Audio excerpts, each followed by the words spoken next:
हा व्हिडिओ पाहताना अनेक प्रश्न निर्माण होतात आणि त्याचबरोबर महिलांच्या सुरक्षिततेबाबतची चिंता पुन्हा एकदा ऐरणीवर येते. कानपूरमधील चकेरी पोलीस ठाण्याच्या हद्दीत घडलेली ही घटना सीसीटीव्ही कॅमेऱ्यात कैद झाली असून दिवसाढवळ्या गुन्हेगार किती निर्ढावले आहेत याचं हे धक्कादायक उदाहरण आहे. उपलब्ध फुटेजानुसार ही घटना दुपारी 12:30 वाजण्याच्या सुमारास फ्रेंड्स कॉलनी परिसरात घडली. विशेष म्हणजे हा परिसर पूर्णपणे सुनसान नव्हता. घटनेच्या काही क्षण आधी 2 महिला त्याच गल्लीतून चालताना दिसत आहेत. व्हिडिओमध्ये स्पष्टपणे दिसतं की टीव्हीएस अपाचे दुचाकीवर 2 तरुण येतात.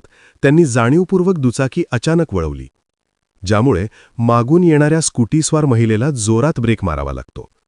सुरुवातीला हे सगळं चुकून घडल्यासारखं भासवलं जातं. दुचाकीस्वार तरुण रस्ता चुकल्याचा आव आणतात. याच संधीचा फायदा घेत स्कूटीवरील महिला संतप्त होते आणि त्यांच्याशी वाद घालू लागते. वादात महिला गुंतलेली असताना दुचाकीवरील दुसरा तरुण हळूच बाजू बदलतो. त्याला महिलेच्या गळ्यातील सोनसाखळी स्पष्ट दिसते.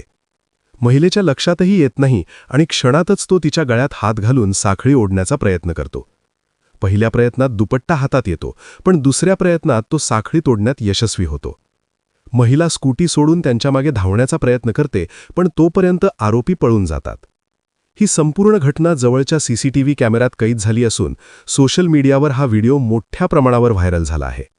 दिवसाढवळ्या गजबजलेल्या भागात चालू स्कूटी थांबवून साखळी लुटण्याचा हा प्रकार गुन्हेगारांची वाढती हिंमत दाखवतो. त्यामुळे महिलांनी अधिक सतर्क राहणं, अनोळखी व्यक्तींशी वाद टाळणं आणि संशयास्पद हालचाली दिसताच तात्काळ मदत मागणं अत्यंत गरजेचं आहे, असं मत तज्ज्ञ व्यक्त करत आहेत.